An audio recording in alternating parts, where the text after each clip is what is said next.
नमस्कार. जसं आठवतंय तसं या नवीन भागामध्ये मी सुहास धारणे आपणा सगळ्यांचं मनापासून स्वागत करतो. मित्रांनो, या भागांमध्ये आपण नाट्य आणि चित्रपट कलाकारांविषयी जाणून घेत असतो. या आधीच्या भागांमध्ये आपण प्रभाकर पणशीकर, शरद तळवलकर, विष्णुपंत दामले अशा दिग्गजांबद्दल माहिती जाणून घेतली. तर आजच्या या भागामध्ये आपण बघूयात डॉक्टर आपल्याला कोणाविषयी सांगणार आहेत. डॉक्टर नमस्कार, या भागात स्वागत. आज कुठल्या कलाकारांविषयी आपण बोलणार आहात? मी आज एका क्रीडापटूबद्दल बोलणार आहे.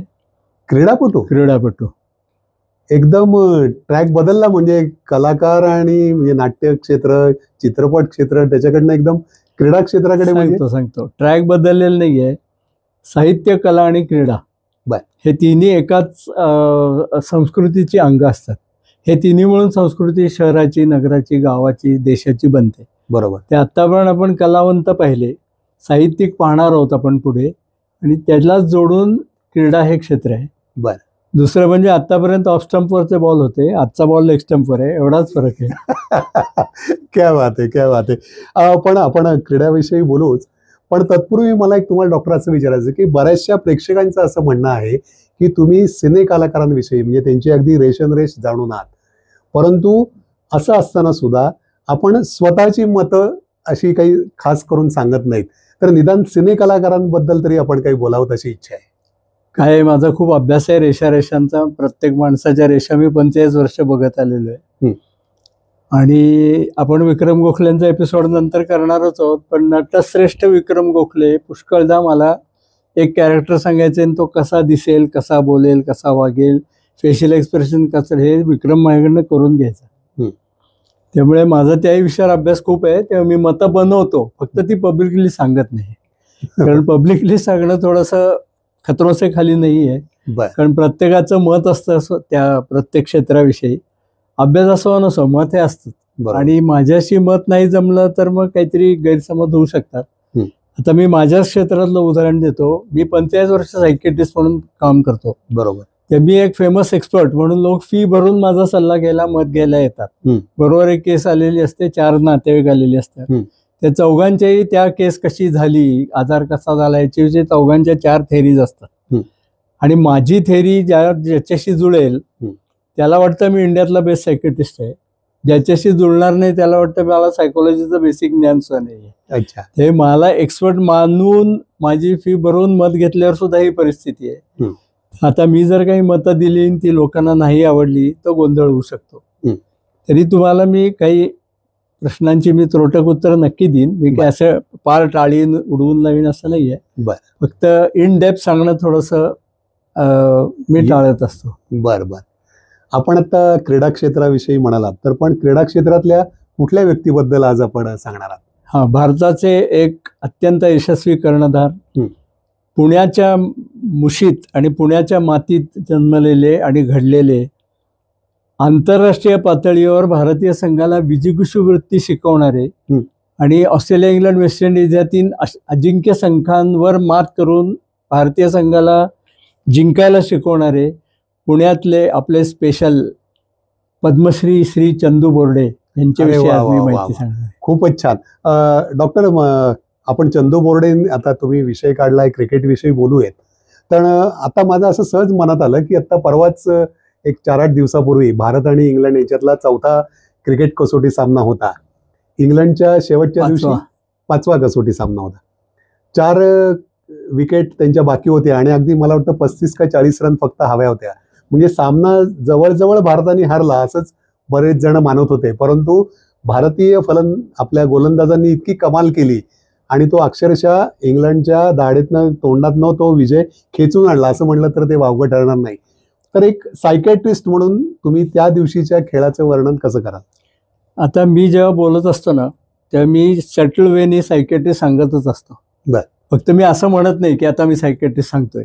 माझ्या बोलण्यात सायकियाट्री लपलेलीच असते. किंवा मी पेशंटला सुद्धा चला आता आपण काउन्सिलिंग घेऊ असं म्हणत नाही. मी जे बोलत असतो ते काउन्सिलिंगच असतं. तसं आता तुम्ही जे सांगितलं त्यात एक सायकोलॉजीचा एक महत्वाचा भाग मला त्या निमित्ताने सांगता येईल. सायकोलॉजीमध्ये एक टर्म आहे कमिंग ऑफ एज.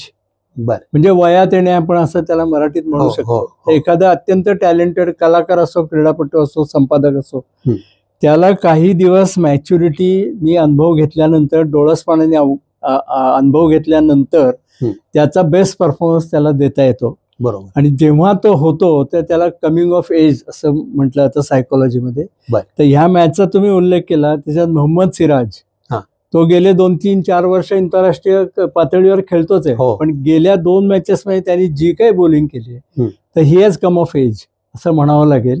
आणि तो इंग्लंडलाही अनप्लेएबल झाल्यामुळे त्यांच्या आपण हातातनं तो घास हिरावून घेतला. बरोबर आहे. मला वाटतं तुम्ही म्हणतात तसं त्याचा परफॉर्मन्स तर आहेच आहे, परंतु इंग्लंड सारख्या ठिकाणी खेळत असल्यामुळे तिथल्या खेळपट्ट्या म्हणा किंवा तिथलं वातावरण म्हणा, त्याचं बॉल स्विंग करण्याची पद्धत म्हणा, याचा सुद्धा त्याला फायदा झाला असेल. म्हणजे ज्याला आपण म्हणतो की या सगळ्या गोष्टी जमून आल्या, त्यामुळे ते असायची सुद्धा शक्यता आहे.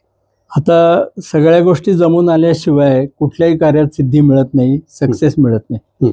भगवद्गीतेमध्ये असं म्हटलेलं आहे, कुठल्याही कार्य सिद्धीला जायचं असेल तर त्याला 5 गोष्टींची आवश्यकता आहे आणि 5ही गोष्टींची आवश्यकता आहे. कर्ता, कर्म, करण, कर्त्याच्या हालचाली आणि भाग्य, या त्या 5 गोष्टी आहेत. यातली कुठलीही एक गोष्ट नसेल तर सक्सेसफुल गोष्ट होत नाही. बरोबर आहे. आता तुम्हाला मी एक मुद्दा मांडणार आहे, तो सगळ्यांना आवडेल असा नाही. बुमराची अनुपस्थिती ही सिराजला बरंच शिकवून गेली, कारण तो अंडर शॅडो ऑफ बुमराच खेळला ना आतापर्यंत लाईफमध्ये.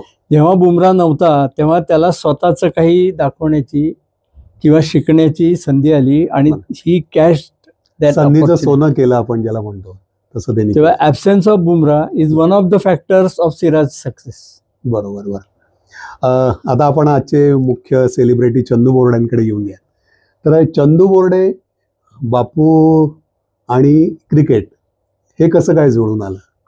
तर बापूंना कला क्षेत्राची जशी आवड होती तशी क्रीडा क्षेत्राची होती, विशेषतः क्रिकेट. आणि जेव्हा फिल्म लाईन सोडली तेव्हा ते बऱ्याच क्रिकेटच्या मॅचेस अटेंड करायचे.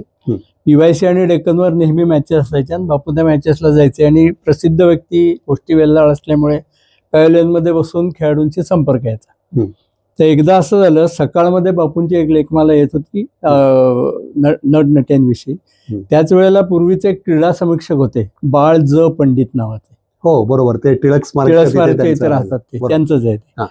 तर त्यांची पण लेखमाला येत होती. तर त्यानिमित्ताने बापू बाळ ज पंडितांकडे गेलेले होते आणि तेव्हा तिथे चंदू बोर्डे आलेले होते. अच्छा. ते बाळ ज पंडितांनी चंदू बोर्डेची बापूंची ओळख करून दिली. ते चंदू बोर्डे म्हणाले, बापू वाटवे मी नेहमी वाचतो, फक्त आत्ता पहिल्यांदा भेटलो, पण मी तुमचा फॅन आहे, तुम्ही फार सुंदर लिहिता. अच्छा. आणि त्या पहिल्या भेटीतच त्यांची दोस्ती जमली आणि बापूंना क्रिकेटची खूप किस्से माहीत होते, गोष्टी वेल्हाळ असल्यामुळे ते सगळे सांगितले बोर्डेंना. आणि Borde was very highly impressed. आणि मग त्यांची दोस्ती झाली. फोन करणं, ये जा करणं, घरी येणं, चहाला येणं, जेवायला येणं, सगळं चालू. बरोबर. मला वाटतं आणि बापू त्या प्रभात फिल्मच्या तिथे समोर लॉ कॉलेजचं ग्राउंड होतं, तिथे सुद्धा क्रिकेटच्या खेळाविषयी बऱ्याच वेळा जात असत किंवा स्वतः खेळत असत. तो सगळाच प्रसंग फार इंटरेस्टिंग आहे. म्हणजे त्यावेळचं पुणे कसं होतं याचा हल्लीच्या पुणेकरांना अंदाज येणं इम्पॉसिबल आहे, म्हणून मी तो थोडा एलॅबोरेट करून सांगतो. हो जरूर जरूर. बापू 2-3 वर्ष new English school, Tilak road ह्या शाळेमध्ये जात होते. राहायला प्रभात स्टुडिओच्या समोरच होते. तर ते 12 ते 5 शाळा असायची. ते new English school, Tilak road शाळेच्या क्रिकेट संघाचे कप्तान झाले. त्या 5 नंतर प्रॅक्टिस असायची. त्या घरच्यांनी सांगितलं, तुला प्रॅक्टिसला वाव मिळणार नाही, आम्ही तुला प्रॅक्टिस करायला पाठवणार नाही, कारण 7 नंतर सूर्योदय होतो आणि तू जंगलातून कसा येणार. कारण आता जी विमलाबाई गरवारे हायस्कूल आहे त्याच्या आसपास 2-4 बंगले होते, मध्ये एक 2-3 बंगले होते. श्रमसाफल्य म्हणून पुश्री काळे नावाचे एक फेमस नेपथ्यकार होते, वपू काळे यांचे वडील. बरोबर. त्यांचा बंगला होता आणि सुगंधींचा एक बंगला होता. नंतर डायरेक्ट प्रभात स्टुडिओ होता आणि मध्ये सगळं जंगल होतं. ते श्वापदा वगैरे असतात. तर तू जंगलातून कसा येणार, म्हणून क्रिकेट काही खेळायचं नाही. मग त्यांचं क्रिकेट बंद पडलं. मग ते काय करायचे, प्रभातनगरमध्ये प्रचंड मुलं होती. ते बापू वयाने सगळ्यात मोठे, ते सगळी वानरसेना घेऊन ते लॉ कॉलेजच्या समोर एक ग्राउंड होतं मोकळं, तिथे क्रिकेट खेळायचे. आणि बापू दादागिरी करायचे मोठे असल्यामुळे, कॅप्टन असल्यामुळे. तर तिथला एक प्रसंग मला सांगायला आवडेल, तोही फार महत्वाचा आहे. जसं बापूने अनेक नटनट्यांना सिनेमामध्ये एंट्री दिली, सिनेमाची ओळख करून दिली, तसं क्रिकेटच्या बाबतीतही घडले. बापू ही प्रभातनगर मधली मुलं घेऊन जेव्हा क्रिकेट खेळायचे त्या ग्राउंडवर, तेव्हा एक छोटा मुलगा खिशात शेंगदाणे भरून अशी हाताची गड घालून यांचा खेळ बघत उभा असायचा आणि असा एक एक दाणा तोंडात टाकून खायचा. तर बापूंनी त्याला बरेच दिवस असा उभा तिथे पाहिलेला होता. एक दिवस त्या मुलांनी हिम्मत करून बापूंना विचारलं, मी पण खेळू का तुमच्यात? तेव्हा बुचाचा बॉल एक असायचा, कॉर्क बॉल, आणि तो शिनला बसला, नडगीला, भयंकर लागायचा, भयंकर. त्या बापूंनी विचारलं की विकेट किपिंग करणार का? तर खेळ. तोंडला करतो, पण मला घ्या. आणि मग त्याला म्हणजे बापूंनी त्याला विकेट किपर बनवला, असं एक प्रकारे आपल्याला सांगता येईल की तू विकेट किपिंग करणार असलास तर खेळ. आणि मग तो त्यांच्यात खेळायला लागला, विकेट किपिंग करायला लागला, रेग्युलर विकेट किपिंग. तो माणूस म्हणजे भारताचे टेस्ट क्रिकेटर PG उर्फ नाना जोशी. क्या बात आहे, क्या बात आहे. 52 टेस्ट भारतातर्फे विकेट किपर म्हणून खेळले आणि त्यांना विकेट किपिंग बापूंमुळे करण्याची संधी मिळाली. असं बापूंनी सिनेमात जशी अनेक माणसं इंट्रोड्यूस केली, तसं क्रिकेटमध्ये नाना जोशींना बापूंनी इंट्रोड्यूस केलंय. बरं डॉक्टर, आपण क्रिकेट विषयी आणि एकूणच चंदू बोर्डांविषयीच्या ज्या आठवणी आहेत त्या अशाच अजून जाणून घेणार आहोत. पण आजच्या भागामध्ये आपण इथेच थांबूयात, भेटूयात पुढच्या भागात. पण तत्पूर्वी आपल्याला एक विनंती आहे की आमचं हे चॅनल तुम्ही लाईक करा, शेअर करा आणि सबस्क्राईब करा. धन्यवाद.